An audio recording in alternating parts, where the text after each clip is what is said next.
Welcome back to the channel, guys. My wish book came in today. I was watching Toy Federation and there was a guy, and books are popping up everywhere, right? Pixel Dan and his Masters of the Universe book. This one I wanted because I want to know about all toys, not just one. And they already have a correction. Put this sticker over the top of this sticker on page 44. Guys, there's just so much to learn about toys. Let's go learn together. Let's go.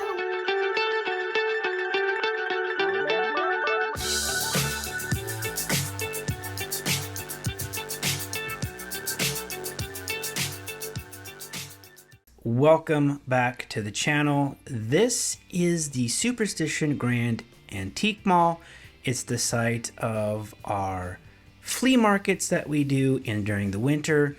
Here we are at our booth. We have a front glass locked booth because I just don't want stuff walking away. I just feel better about it.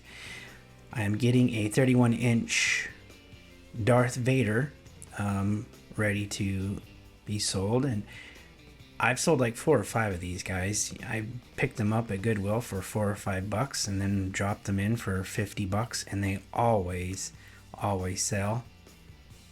You notice some other toys up there. Those have basically sold too. Like, there's a lot of stuff in the booth. You know, this is a video that's about a year old, and going back doing some video on it, and yeah, that just recently sold for $75 in the booth. I picked that up at a Goodwill on the way home. And this is where having some extra action figures come into play. That's a Power of the Force Slave 1. It has the carbonite. The only thing that it's missing is the ramp. There's a ramp that comes down off of that for the carbonite. It's not in there, so it is incomplete, but it is in really good shape. This Grand Moff Tarkin, believe it or not, these little 12-inch figures, this one didn't sell, but oddly enough, I found a really good use for him, especially with the use of that doll stand, which I recommend. If you find any of these 12-inch Star Wars dolls from Power of the Force in the mid-90s, you know, if you want to turn one into what I'm about to show you, it's really handy and a cool display in your home. And upon further inspection, something I didn't tell you in the video, he does have an electronic component that typically doesn't always work. And if you can find him with his lightsaber, he's worth a pretty penny. But he's supposed to have an electronic feature that doesn't always work, so those are hard to find. The chain around his cape is usually broken, but really good piece. And I actually picked these up on Facebook Marketplace for $25 for both of them. I was really happy. And I found little Yoda who works. He's just missing his lightsaber. $20 at Goodwill with the box. Is a great keychain holder, man. Like, yeah, I could put my keys in here. But why not just hang your keys there? I love it. So I've kept it, and this is what I use it for. You should too. If you're a Star Wars fan, these dolls make great key holders. So I've got some mugs in there that's sold. I have some basic Star Wars stuff in there from Power of the Force, some carded figures, Episode 1. And I just always go in there at least once a month and restock. That X-Wing sold for $175. And now I have a C-3PO that's been sold. That's a little 12-inch, but I like those because it has like that metallic look to it. And he sold for about $20.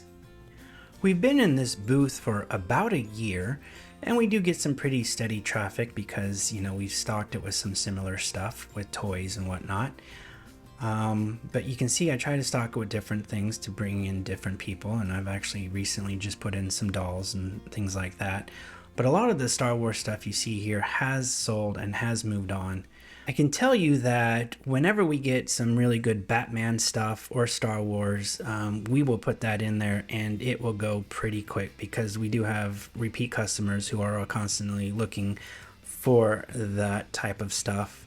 That Star Wars comic book lot, as you see there. I bought that off of Goodwill.com, and then ended up selling that first that #1 reprint for $90 at the booth. I like to put in board games. That's a Star Wars Legacy Edition. If you watched my first video, you saw that that's the Risk Lord of the Rings game that I've sold, and that's sold at the booth for $40. So I'm putting in some, cool collectibles that I got from my kids. They're getting rid of some stuff, and so they got rid of their Star Wars cereal with Yoda and Darth Vader on there. I got some Funko Pops, got some, that Flash is sold. That was a $50 comic book. That X-Wing at the very end has sold. That was a store display, and I sold that for a good chunk. That's an electronic Yoda that you press a button and his head will move. The dinosaurs come out. The Lost World stuff's come out. I sold that on eBay. That's a 12-inch, basically Hasbro. 2015, 2016, just, plastic figure. But he is one of the more desirable ones from that line, just because he's Yoda. So what I like to do in the booth is, I like to keep the Yoda stuff with the Yoda stuff, the Boba Fett with the Boba Fett stuff, and so on, because, if somebody's looking for one thing, they might want two, and if I have something on the bottom shelf that's Yoda and I have something on the top shelf that's Yoda, sometimes it doesn't always get noticed. So I like to keep the display pretty much together in theme, but from time to time, space will dictate what goes in and what comes out. So this is a rather hard to find, rare 12-inch. I think he's more than 12 inch. I think he's 16. He is a mud trooper from Solo, the Star Wars story, and I recently sold him for $50. I think that was an online sale. I actually took him to a toy show, so I took him out, and I put this little Boba Fett Micro Machines display, which a lot of these are used for nowadays because a lot of the small pieces are missing. These are great for displays because they're flat up against the wall, and I actually have some up against the wall that are really cool displays if you have like a small shelf area in your man cave. So here is my little shelf display. You have the Rebels on the left side, and you're going to see the Empire on the right side. And I've always just liked the look of these little Micro Machines playset heads, and so when I found them, I've just kind of kept them, held on to them, and decided, yeah, I'll just put them on a shelf for a little display. So yeah, guys, this is kind of fun for me. It's like what I do at home with my toys, but this is what I'm selling, and so I always enjoy days like this where I'm getting to what my wife calls zhuzhing. But putting the toys in a way that displays them well enough, and a lot of that, like I said, is sold. Like that Stormtroopers sold, the Greedos sold, a lot of the Star Wars comic books have sold.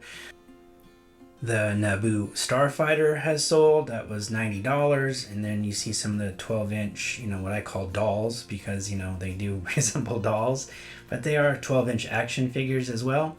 Limited articulation. I think it's just like a 4-point or 5-point head, arms, and legs. But this kind of also drives my wife crazy too, because we're at the booth longer than she wants to go. But that's the top shelf, guys, and a lot of that stuff is sold. The only thing it didn't sell is that Rogue ship. I still have that one. It's just not very popular because it's a Disney Star Wars. But yeah, a lot of that, it's like reminiscing stuff that I used to have, but is now gone. Like Scooby-Doo stuff is extremely hard to find and extremely expensive now. Those Funko Pops I sold at a flea market. Those are 90s on-card action figures that I've sold online for $50, $25. There's some of the Batman stuff. There's some, that's Star Wars Simon games. Those sold at the flea market. So, what's nice too about the flea market, if it would focus, is, you know, you could just pull stuff out and just get rid of it at the flea market and come back and stock it with more stuff. The X-Wing's gone, and a lot of those figures are gone too. Matter of fact, if you went to the booth today, it would look entirely different with maybe just a few things that you see here still left over. So please don't go to the Superstition Grand Antique Mall and expect to find a lot of this stuff. Matter of fact, like the oversized, those are gone. I sold those online.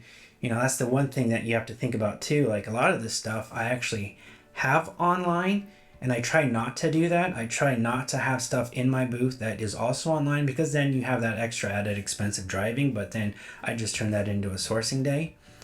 That Goosebumps went at a toy show. Those glasses were sold at the booth. That Millennium Falcon, I don't remember, but I sold that at a toy show. I think we were getting ready for a toy show, matter of fact, and I was pulling some stuff for the toy show. One of our first toy shows that you'll see. This is my wife's little booth of Pyrex and goodies, figurines, glassware, stuff like that. And she's done really well. She has repeat customers. Of course, Pyrex, guys, it's a no-brainer at an antique mall. Do we make a ton of money? You know, we make enough. And those times that we don't make, you know, a killing, you know, the booth rental spaces are a tax write-off at the end of the year. Alright guys, here is my favorite part of the antique booth trip. It's a trip to Lucky Duck Deals, which isn't too far. It's actually just across the street from our antique mall, which is right there. You just go across the street, hop in your car, come over here, and this is a place that my stepfather has turned me on to. They get Target overstock and damaged items. And I love coming in here because you never know what you're going to get, but it is going to be Target items. So anything you see in Target, I kind of just hold on to and wait to see it in this store. And they got all kinds of stuff, Funko Pops, dolls, action figures. I've seen, you know, I've gotten a chase in here before. I've gotten some really good stuff. It is my honey hole. I hate to even say where it is, but I'm gonna make sure that you guys figure it out with, you know, your sleuthing abilities to find out where where the Superstition Grand Antique Mall is, and then figuring out where Lucky Duck Deals is, which basically you can just Google and find out on your own. This isn't the only store in the valley that does this, but this is our favorite store because they do have good prices on stuff. They don't try to, you know, get close to retail. They just try to move it, and you have to move stuff around because you never know what you're gonna find behind. I didn't do anything with those the rainbow dolls, but they do well. That's a failed line, so I didn't pick any of that up. You can get some big box stuff. You can even find some Legos in there, guys. My wife has gone in there and gotten some crazy deals on Legos. She likes to keep that a secret. So if you see her in there, you touch a Lego, you might be feeling some, you know, breath on your neck. But again, like I said, all kinds of stuff. I love to dig. This is a great place as well, like to pick up toys that we could, you know, sell at a toy show. I try to be very picky about what I grab to take to a toy show. This is always my favorite part. Like there's a Witcher there. I love Witcher. There's some, you know, cool action figures, dinosaurs. You have McFarlane, DC there. You never know what you're gonna find. So digging is always part of the fun. And I don't film this too often, so this is probably the only time you actually see me digging in here. But stuff like that you could pick up at a good price and, you know, make, you know, $5 to $10 on. You could find some wrestling figures as always in here. A lot of basic figures. I don't see too many. But then I see Indiana Jones, guys, and we were collecting this line right here, the Adventure series, and I'm like, I need this one, and I think they had $8 on it, and again, you do have to check these because if they're opened and whatnot, you don't know if they're broken, you don't know why they were returned. So I'm gonna dig through each one of these to see which one I can get. So I've obviously opened this one up and said, okay, this one's okay. And I think the other one I opened up and she was actually missing her head. So this is, I think, a $25 figure at Target, and I'm gonna get her for $8, or no, $12. So that's more than a 50% off. There's some Dungeons and Dragons. You know, I actually pick up some of these later on for $1 a piece. Like, that's the other thing. If these things stay on the shelf too long, like those Dungeons and Dragons were $12, but I went back 2 weeks later, 3 weeks later, and they're getting rid of those for $1, guys, $1. And I picked them up for $1 because I want to see what was inside. I wanted to check them out. I heard a lot of, negative stuff about them, like arms missing, that, stuff being broken. Sure enough, one of them had, damage to it in the box. I picked up some cool 40th anniversary Masters of the Universe New Eternia stuff there. There's another McFarlane Batman. There's the Bonebreaker series, X-Men Legends. So, it's a great place to buy toys too. I mean, I actually pick up a lot of my toys from this place because why pay the Target price if I can just come here, especially if I'm going to open the box, and just get it for 50% off and sometimes less. Or, I mean, more than 50% off. So yeah, I think I picked that. I mean, that's a $10 figure for $3, and I picked that up. I'm like, yeah, because sometimes this even allows you to buy more than one item. One you keep boxed up, and the other one you take out of the box. Like, you can have one displayed, and the other one you can have stashed away, which, is always the best way of collecting in case that one toy that you took out of the box, suddenly balloons into a huge price. You're like, hey, but I have one still in box. So not a bad way to collect. If the boxes are good enough, I'll pick it up for myself. I've actually picked up some of these Masters of the Universe, and this is what first drew me to Lucky Duck deals was the He-Man line, because you're getting these for 50% off and sometimes more. You have to check the prices on like every box too, because sometimes they'll have a whole wave of like certain toys priced at $8, but you'll find one marked at $5. So it depends on if you're an in-the-box collector or an out-of-box collector. You could pick up one in the box for $8. You could pick up one for $5 that you could take out of the box. These Jurassic Park glasses were cool. I think I ended up picking up these guys. So I think it was only $5. Avengers, Guardians of the Galaxy, no thank you. A lot of Funko Pops, so you're going to find all of the Funko Pops that didn't sell at Target here. So if you're a Funko Pop collector, you're going to find a big stash of Funko Pops. And sometimes, they go down in price a lot too.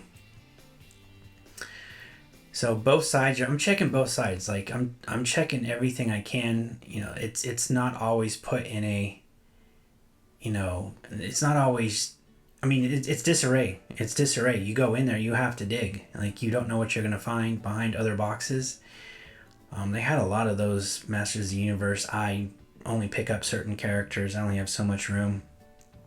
So those Ash figures and all those NECA figures, it's cheap compared to what Target had them on. And then they always have a bunch of girl stuff. I check that. So you can see I'm picking up, an $8 Marion Ravenwood. I'm picking that up. That's coming out of box. I just throw that in there for a toy show. $3. and I pick up the glasses. I think those are $5, and those go for like 20 bucks on eBay. So put those on eBay for 20 bucks, and basically the money you make off of that paid for everything. So there's my haul, guys. I was super excited. I got to play with toys at the antique booths, and then we got to go buy and dig for toys at Lucky Duck Deals. Again, I've had some great deals there, and please don't go there and take my toys. As much as I like to show you this, I really don't want.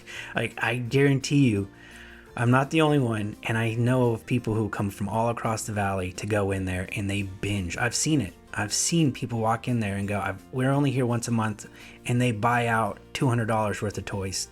It's crazy. Well, thank you guys for watching. We'll check you out and see you next time.